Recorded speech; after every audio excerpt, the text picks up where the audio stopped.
At the will reading, my billionaire grandfather left me $27 billion. The room didn't explode with cheers. It went silent. I felt every eye turn toward me as the lawyer's words settled into the air like a verdict. My hands were shaking, not because of the money, but because I suddenly saw two people standing near the back of the room, faces I hadn't seen since I was a child, my parents. They had been gone for 29 years. No calls, no letters, no birthdays, just absence. And now they were here. My mother's eyes filled with tears the moment she saw me. My father's jaw tightened, calculating, impatient. I knew that look. It wasn't love. It wasn't regret. It was hunger. That was the moment I understood something terrifying. The inheritance wasn't the end of my story. It was the beginning of a war I never asked for. When they finally approached me and said, "We need to talk," I took a deep breath and answered with one word. No. I didn't know yet how much that word would cost me. I was 7 years old the last time I saw my parents walk out of my life. Not in a dramatic way. No slammed doors, no shouting. Just 2 suitcases by the door, my mother fixing her lipstick in the hallway mirror, my father checking his watch like he was late for a meeting that mattered more than his daughter. "Be good, Violet," my mother said, already turning away. That was it. No explanation, no promise to come back, no hug. I remember standing there, barefoot on the cold tile floor, holding a stuffed rabbit with one ear torn off. I didn't cry, I didn't scream. I just watched the door close and waited for it to open again. It never did. They told people later that they were going through a difficult time, that it was temporary, that they needed space. But days turned into weeks. Weeks turned into years. Birthdays passed. School plays ended with empty seats. Report cards were signed by someone else. My grandfather, Henry, became the one who picked me up from school. He was already wealthy. Then everyone in town knew his name, but inside the house, none of that mattered. What mattered was that dinner was always on the table at 6, that my homework was checked, that someone listened when I talked about my day. Still, there were nights I lay awake, staring at the ceiling, wondering what I had done wrong. Children always assume it's their fault. When I was 9, I asked my grandfather the question I had been holding inside for years. Did I make them leave? He put down his newspaper slowly and looked at me for a long time. Not with pity, not with anger, with something heavier. "No," he said quietly. "Some people run when responsibility scares them. That has nothing to do with you." I wanted to believe him, but believing didn't stop the ache. At school, teachers asked why my parents never came to meetings. Friends asked why I lived with my grandfather. I learned early how to smile and say, "They're busy," like it didn't hurt. I learned how to stop asking questions that wouldn't be answered. My parents never called, never sent money, never asked if I was okay. It was as if I had slipped out of their lives without leaving a mark, and the longer they stayed gone, the more invisible they became until they were just shadows in old photographs, faces I barely recognized. My grandfather never spoke badly about them. That, somehow, hurt more. He didn't try to replace them either. He didn't pretend he was my father. He simply showed up, every day, quietly, consistently. When I was older, I realized how rare that was. But back then, I was just a little girl learning how to be strong too early. So when people look at me now and say I was lucky to grow up with a billionaire grandfather, I want to laugh. Because money didn't tuck me in at night. Money didn't sit in the audience when I played the lead in the school play. Money didn't teach me what it felt like to be chosen. What raised me wasn't wealth. It was presence. And what haunted me wasn't poverty. It was abandonment. My grandfather never tried to fill the space my parents left. He didn't buy my love with gifts or distract me with luxuries. In fact, for someone the world called a billionaire, he lived with surprising simplicity. The house was large, yes, but quiet. No gold fixtures, no flashy cars lined up in the driveway. Just solid furniture, old books, and a grandfather clock that ticked steadily in the hallway, like a reminder that time always moves forward, whether you're ready or not. Every morning, he woke up before sunrise. I would hear the soft clink of his coffee cup, the rustle of newspapers, the scratch of a pen on paper. When I came downstairs, he'd look up over his glasses and smile. "Morning, Violet," he'd say. "Sit, eat." That was his way of loving, practical, steady, unquestionable. When I was 10, I finally asked him the question everyone else avoided. Grandpa, are we rich? He didn't laugh. He didn't dodge it. He folded the newspaper, set it aside, and looked at me carefully. Wealth, he said, is not a number. It's a responsibility. I didn't understand what that meant back then. All I knew was that other kids had parents who showed up. I had a grandfather who did. As I grew older, I began to notice things. How he paid every employee on time, sometimes early. How he remembered the names of people others ignored. How he never raised his voice but somehow commanded respect anyway. When people spoke to him, they listened. One evening, when I was 12, I found him in his study, staring at documents spread across the desk, numbers, charts, signatures. I asked if he was working. No, he said. I'm planning. Planning what? He motioned for me to sit beside him. I'm planning for a day when I won't be here, he said calmly. The words terrified me. I don't want to hear about that, I whispered. He smiled gently. That's exactly why you need to. He told me something that night I would never forget. Money doesn't protect weak people, Violet. It reveals strong ones. When it comes, it doesn't change who you are, it shows who you've always been. I nodded, pretending to understand. What I didn't realize then was that he wasn't just talking about money. He was talking about my parents. About absence. About choice. He never spoke their names with bitterness. But he never defended them either. Silence. Again, but this time, it felt intentional. Like a boundary. When I was a teenager, I once asked him if he ever expected my parents to come back. He paused before answering. People don't return when they feel ashamed, he said. They return when they want something. That sentence stayed with me. At the time, I thought he was being cynical. Years later, standing in that will reading room, watching my parents step forward with trembling hands and hungry eyes, I finally understood. My grandfather hadn't just raised me. He had been preparing me for this. The will reading took place on a gray Tuesday morning, in a quiet law office that smelled faintly of leather chairs and old paper. I remember thinking how ordinary the room felt for something that was about to reshape my entire life. There were relatives I barely recognized, distant cousins, half-remembered faces from childhood holidays. They whispered to one another, stealing glances at me, at the door, at the man seated at the head of the table. Mr. Jonathan Reed, my grandfather's lawyer, cleared his throat and adjusted his glasses. We are here today, he said, to read the last will and testament of Mr. Henry Carter. My chest tightened at the sound of my grandfather's name spoken in the past tense. I folded my hands in my lap, trying to stay calm. I wasn't expecting anything extraordinary. A house, some investments, maybe a trust to manage carefully. My grandfather had always been private, deliberate. I assumed he divided things neatly, fairly, logically. Then Mr. Reed reached the final pages. He paused, and that pause was heavy. To my granddaughter, he read slowly.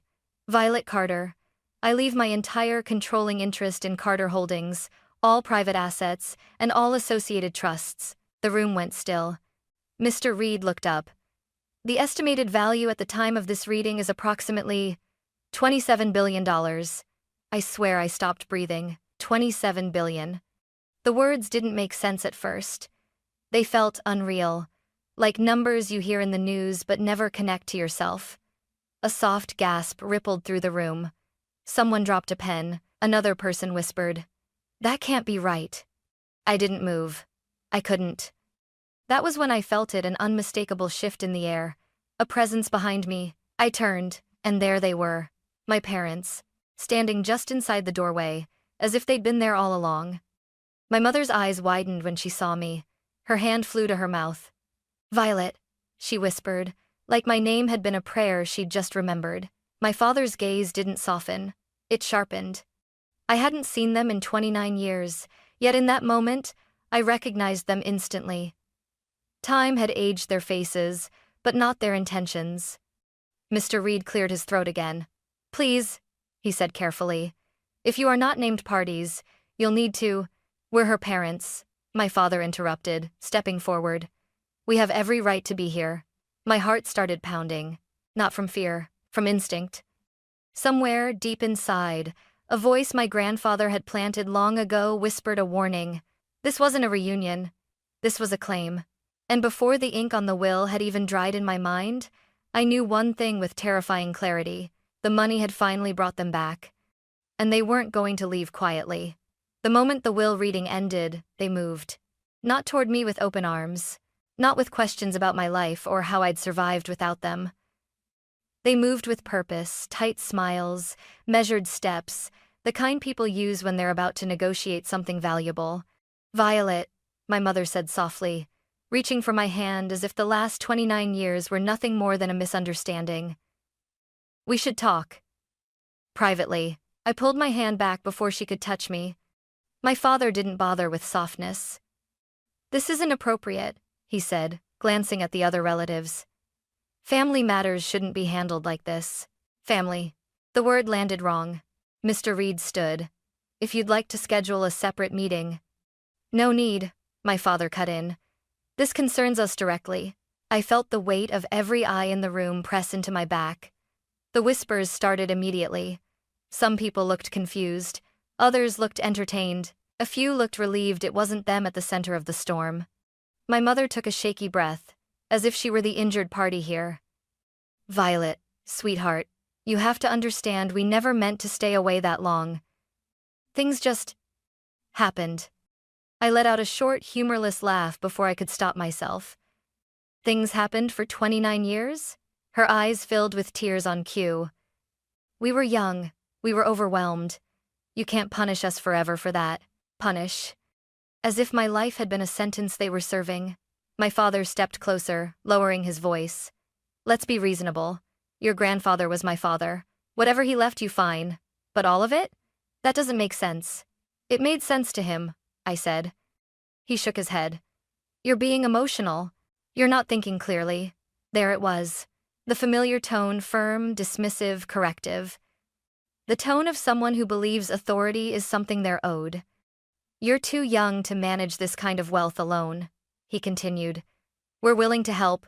We deserve a share." My mother nodded quickly. "We're family, Violet. Blood matters."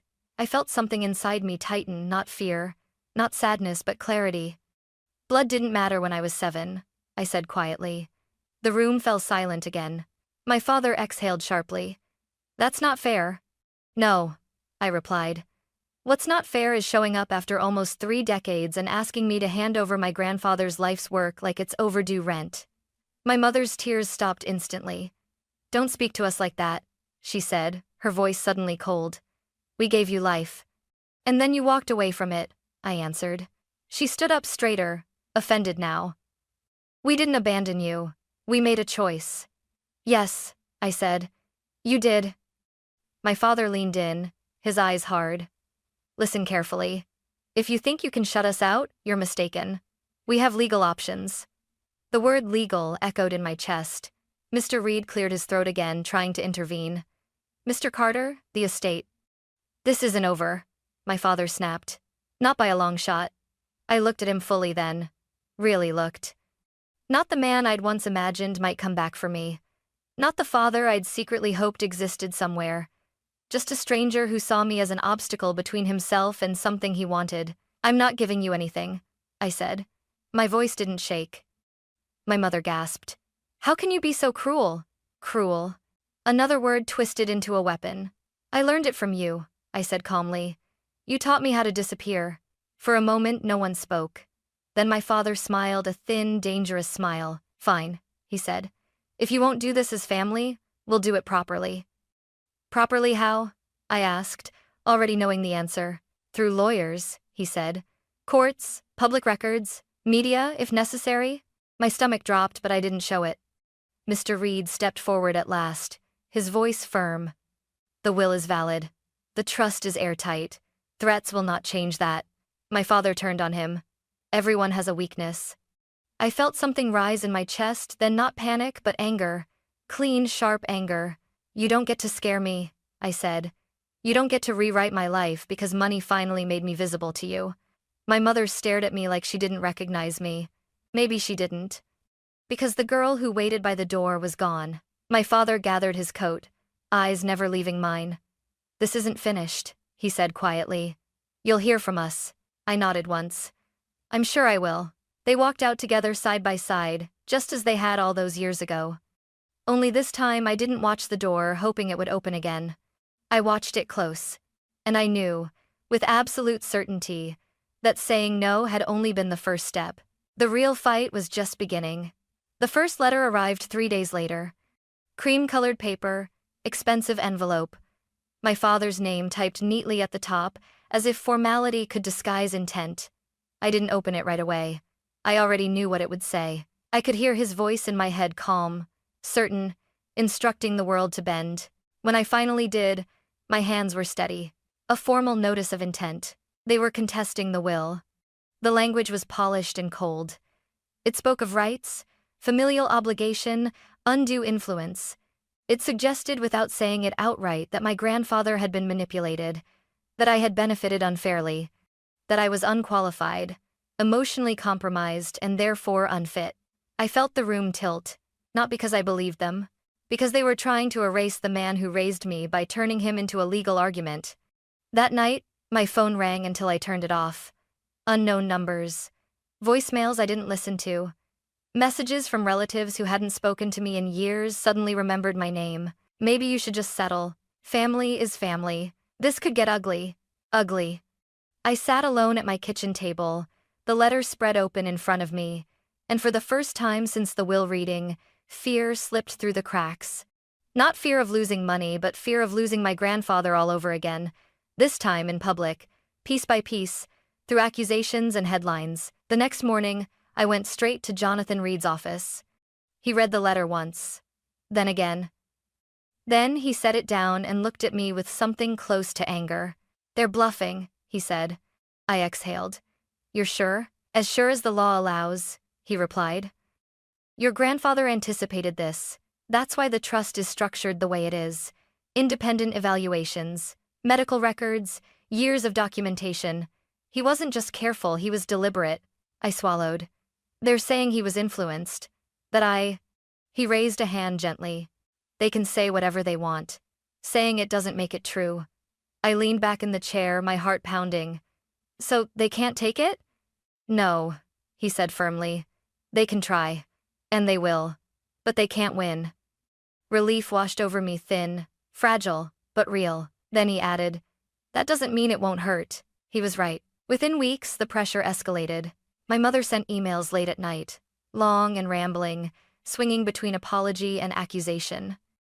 "I carried you for 9 months. Your grandfather turned you against us. Do you know what people are saying about me?" My father was quieter but more dangerous. His lawyer requested meetings, proposed settlements, suggested that dragging this out would damage my reputation. He hinted at media interest, at leaked documents, at narratives I wouldn't like. Every word was a test. Would I crack? Would I panic? Would I trade my grandfather's wishes for peace? Some nights, I almost did.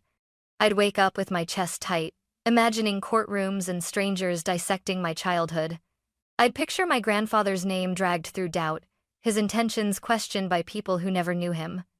On one of those nights, I found myself standing in his study, the room he used to sit in, surrounded by books and quiet. I ran my fingers along the desk where he'd planned everything.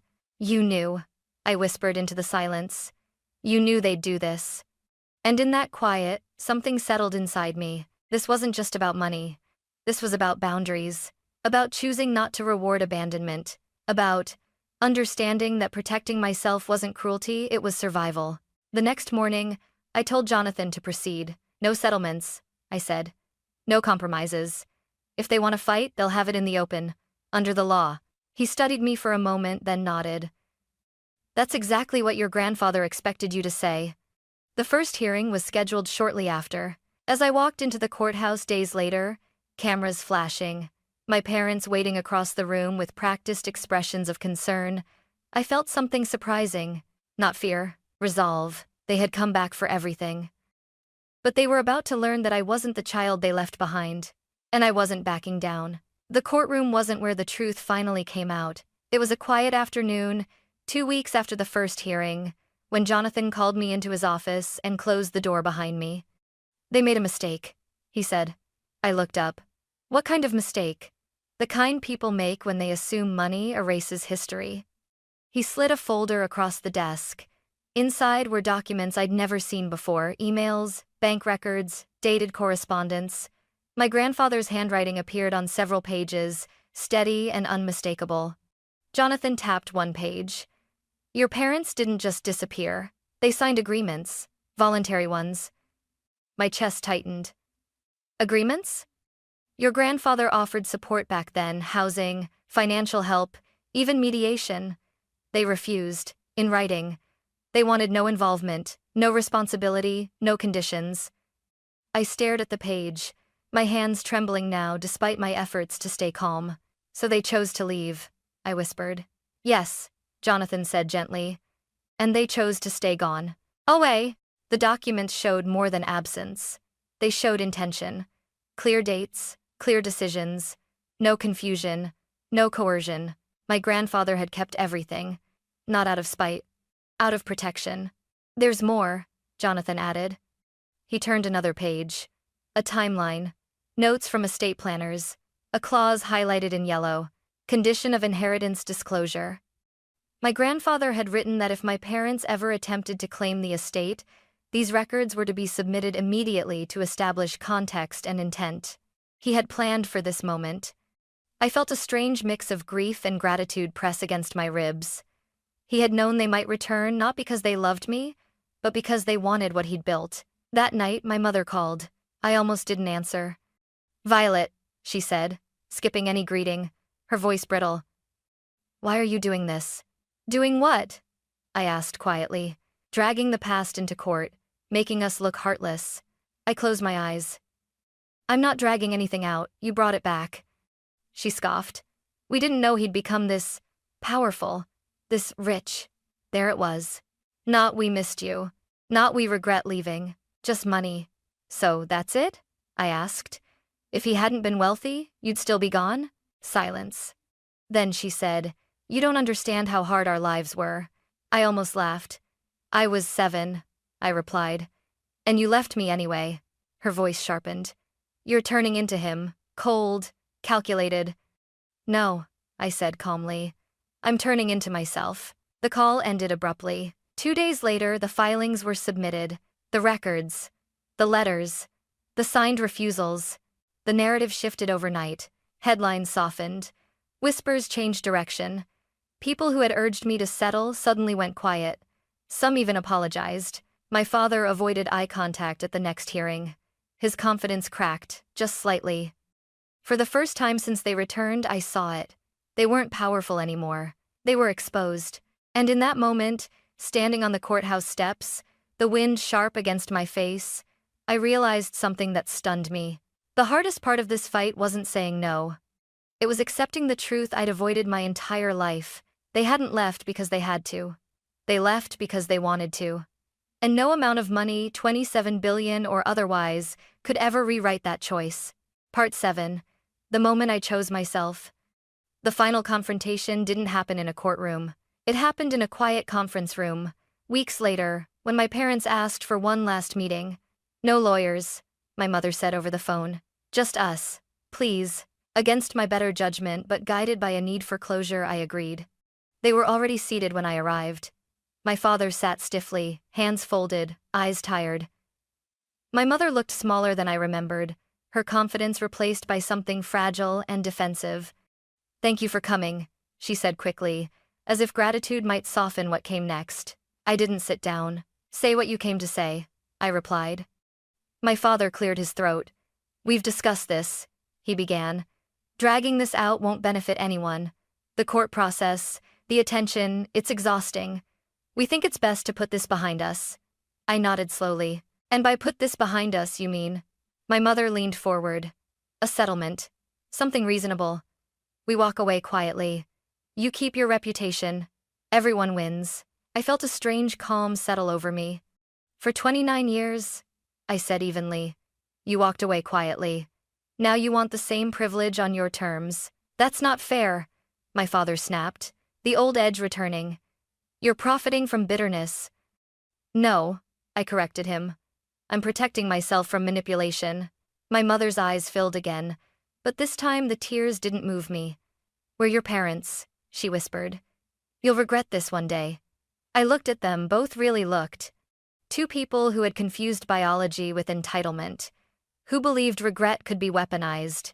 I already regret something, I said softly. I regret waiting so long to set boundaries. I reached into my bag and placed a single document on the table.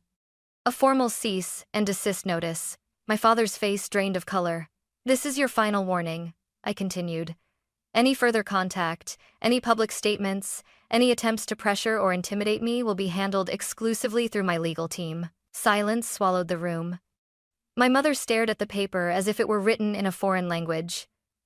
So that's it? She asked. You're cutting us off? I took a breath. I'm not cutting you off, I said. I'm closing a door you never tried to keep open. I turned to leave. Behind me, my father spoke one last time. You think this makes you strong? I paused at the doorway, my hand resting on the frame. No, I said without turning around. It proves I already was.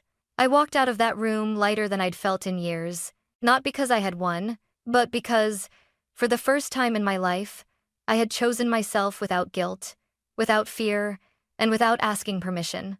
And that decision, more than any inheritance, was what finally made me free. After everything was over, the filings, the hearings, the final silence, I expected relief to feel louder, like a victory. Instead, it arrived quietly. One morning, I sat alone in my grandfather's old study, sunlight cutting through the window and resting on the same desk where he used to plan his days. The house was still, no phones ringing, no legal updates, no threats waiting in my inbox, just me. For the first time, I wasn't reacting, I wasn't defending, I wasn't bracing for the next blow. I was thinking.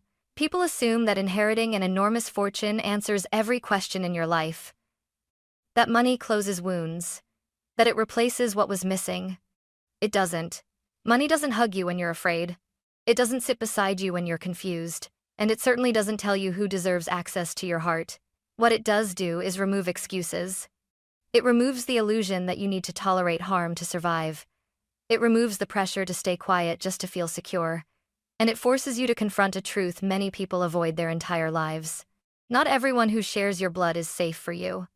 For years, I believed strength meant endurance, staying silent, letting things pass, being the bigger person. I was wrong. Real strength is knowing when to stop explaining yourself to people who benefit from misunderstanding you. Real strength is recognizing manipulation even when it's dressed up as love. And real strength is understanding that boundaries are not punishments, they are protections. My grandfather understood that. He didn't leave me $27 billion to make me powerful. He left it to make me free. Free to say no. Free to walk away. Free to choose a life that wasn't built on fear or obligation.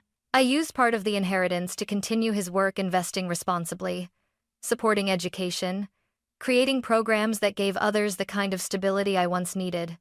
Not because I had to, but because I wanted to. And in doing so, I finally understood the lesson he'd been teaching me since I was a child. Money reveals who you are when pressure arrives. When my parents came back, money didn't make them kinder. It didn't make them honest. It simply gave them a reason to show up. And when I stood in front of them and said no, money didn't give me courage. Clarity did. If you're listening to this and you've ever felt guilty for protecting yourself, especially from family, I want you to hear this clearly. You are not selfish for choosing peace. You are not cruel for enforcing boundaries. And you are not obligated to reopen doors that nearly destroyed you.